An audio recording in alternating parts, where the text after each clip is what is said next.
president again.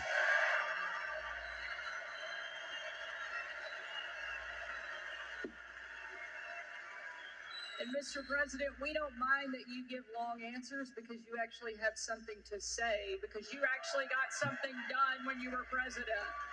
You know, it's a very interesting because she said, like I said, I don't think I've ever said this before. So we do these rallies, they're massive rallies. Everybody loves, everybody stays till the end, by the way.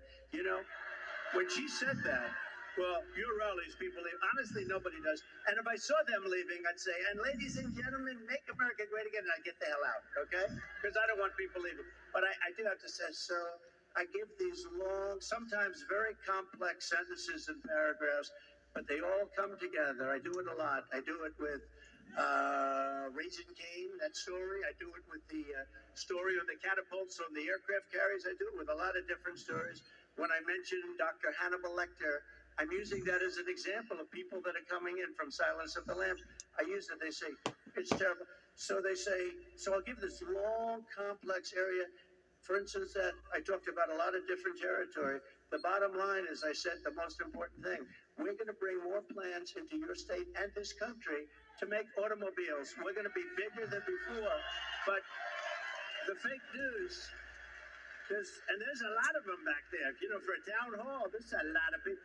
But the fake news likes to say, oh, he was rambling. No, that's not rambling. And that is all we have for you tonight on the favor this business. What's going to happen to them? Now, if China loses investors, that also means, importantly, less money in the economy. And the problem they're having with a lot of these businesses, just aside from everything else, is lack of consumption. People in China are not buying products like they used to. And in business, that also means people have less money to spend. Because again, you know, where do people get the money from? Well, they work in companies, the company makes a profit, they get paid, then they can go to restaurants and go online and shop and buy other things, which means money goes to other businesses, which then goes to the employees. And that's how a normal, healthy economy works. Yeah. But when people stop spending money, what happens? Money no longer goes to the businesses. Money from the businesses no longer goes to the paychecks, and the people getting the paychecks no longer have the money to go and spend it. And you enter this death cycle.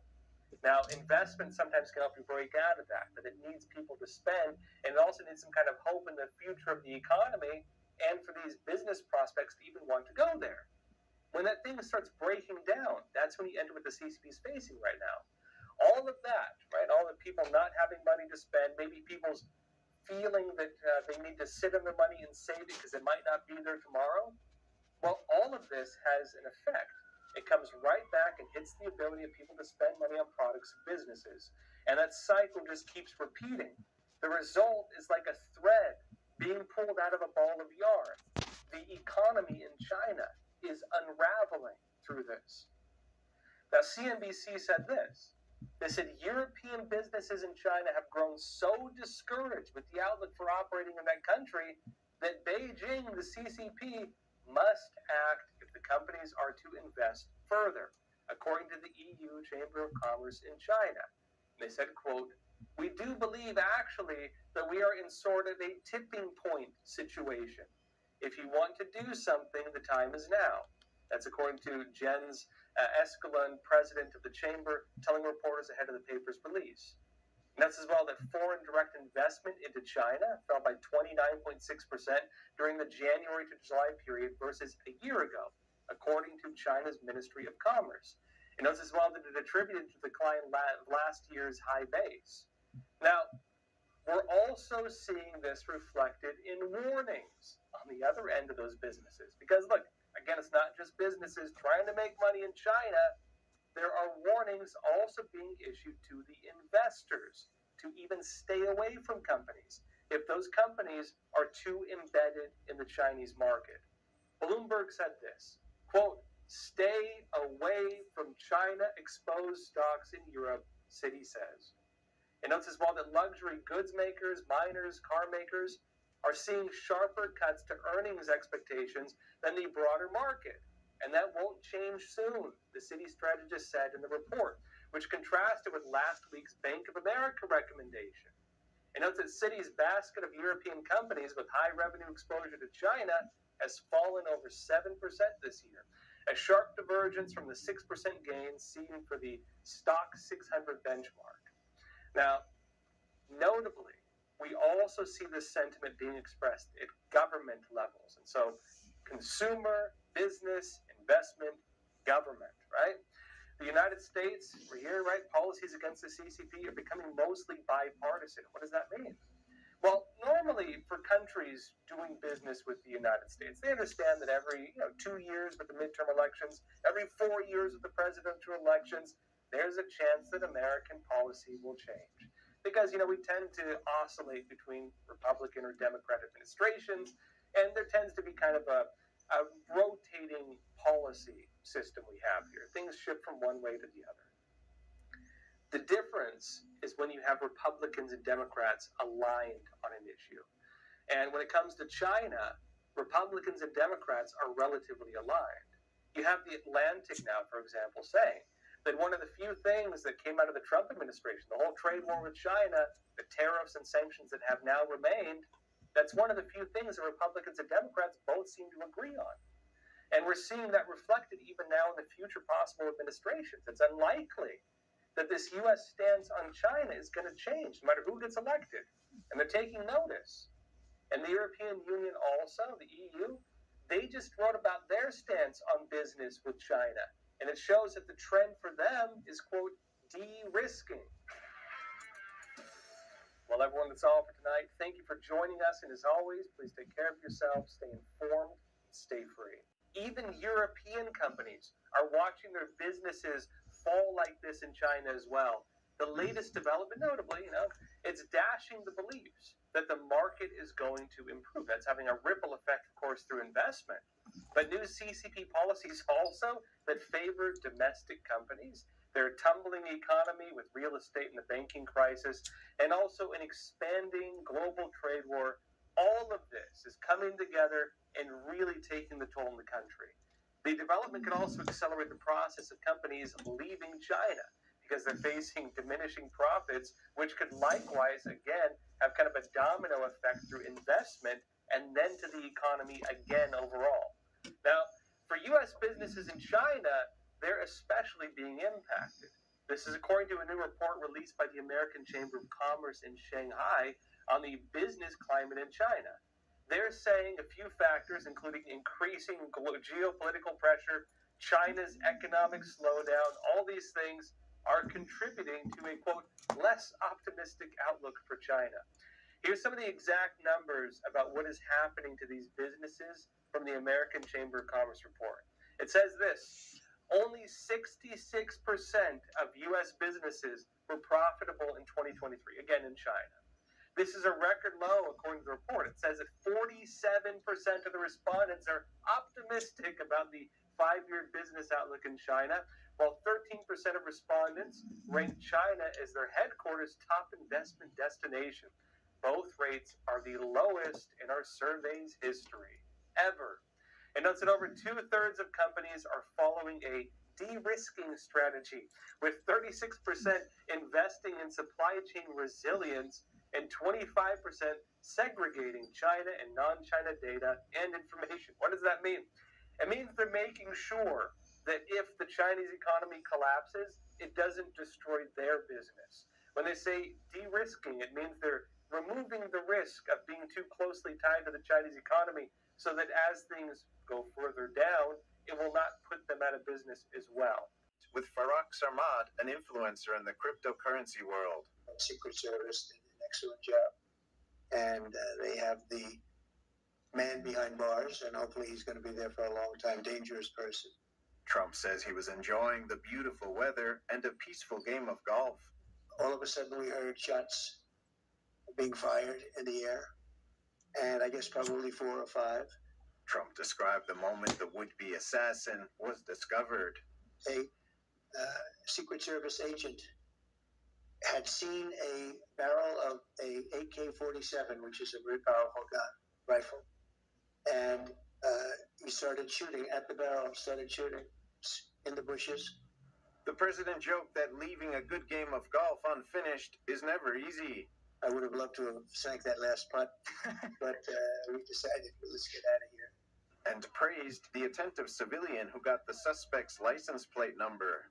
I mean, who would think you could take 1,000 times like that? How many people would have the brain power to follow him and Not take many. pictures of the back of his truck?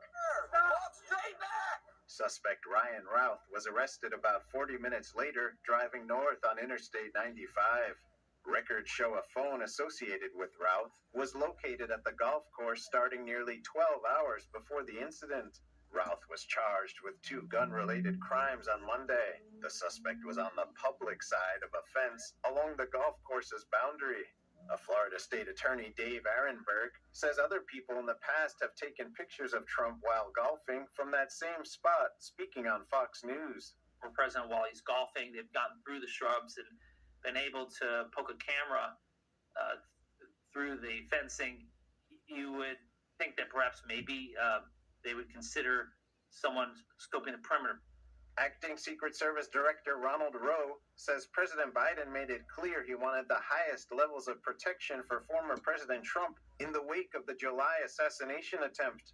The Secret Service moved to sustain increases in assets and the level of protection sought. And those things were in place yesterday. FBI Special Agent Jeffrey Veltri says the FBI Evidence Response Team is collecting and processing the evidence. These range from the rifle, which is an SKS model with a scope and obliterated serial numbers, to 2 bags, the subject's electronics, and what appears to be ceramic tiles. Veltri says DNA has also been collected and sent to Quantico for testing. The FBI agent says the suspect had an active online presence and they are going through his posts. In addition, we're going through media reports and public statements he made that he wanted to recruit Afghan soldiers and others to fight for Ukraine. Routh expressed support for Ukraine in dozens of X posts, saying he was willing to die in the fight. He also protested in Kyiv after Russia invaded and even tried to enlist. He was reportedly turned away due to his age and lack of military experience. Daniel Monahan, NTD News. President Biden commends the secret scheduled meeting. They say these balls represent the thousands of signatures that they collected to get this issue on the November ballot, which is still in limbo. Now, we were there and our cameras were rolling as that meeting went off the rails. It was just minutes after the conclusion of this speech, one of dozens Atlanta city leaders heard during public comment at Monday's city council meeting, that complete mayhem followed. Thank you.